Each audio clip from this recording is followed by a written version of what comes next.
these guys purposely start their construction when they know I'm going to be driving through just to bug me.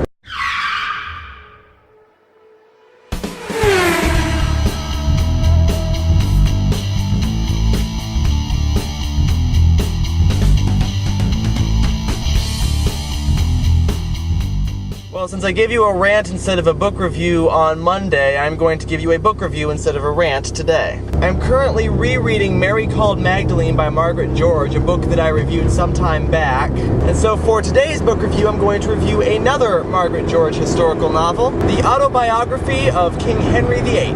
Margaret George's novels paint these intimate portraits of historical figures that either we don't know a lot about or that have been maligned somehow by history.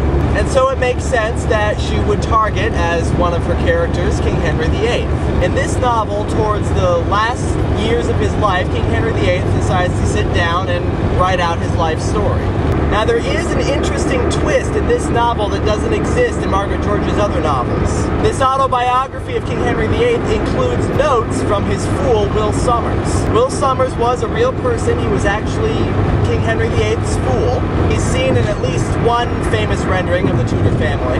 And because he was the fool of the king, he was able to get glimpses into the king's personal life that nobody else got.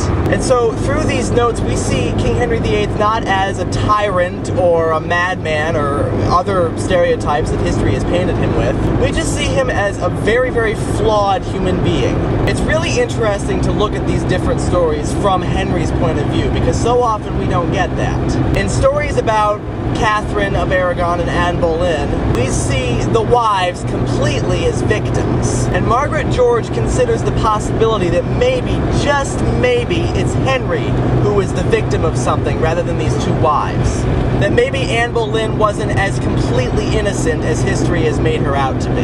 What we also see through seeing the world through his point of view is how extremely conflicted he was. Henry was raised as Catholic. He was raised as a man of God. And it is that upbringing more than anything that causes most of the conflict in his life. We are told that King Henry left the Catholic Church and formed the Church of England so that he could divorce his wife. And of course, to a degree, that's true, but what history doesn't tell us is how difficult this was for Henry. And through this book, we get to see the process through which Henry actually deluded himself into believing that God wanted him to divorce Catherine. And this conflict that he created in the church haunts him his entire life. He's caught in the middle of the Pope and the rebellious Protestants. And he has a great deal of difficulty really finding this middle ground where he can justify his own beliefs. It's really interesting to really kind of witness why King Henry VIII was the way that he was. And so if you enjoy history, if you enjoy especially Tudor history, The Autobiography of King Henry VIII is a fascinating read. It's also a really, really long read, so give yourself plenty of time to read it. But it really is fascinating, and it will have you looking at a great deal of Tudor history through a much different pair of eyes. And with that, I will sign off. Hope everybody has a good weekend, and I will see you next time. Bye-bye.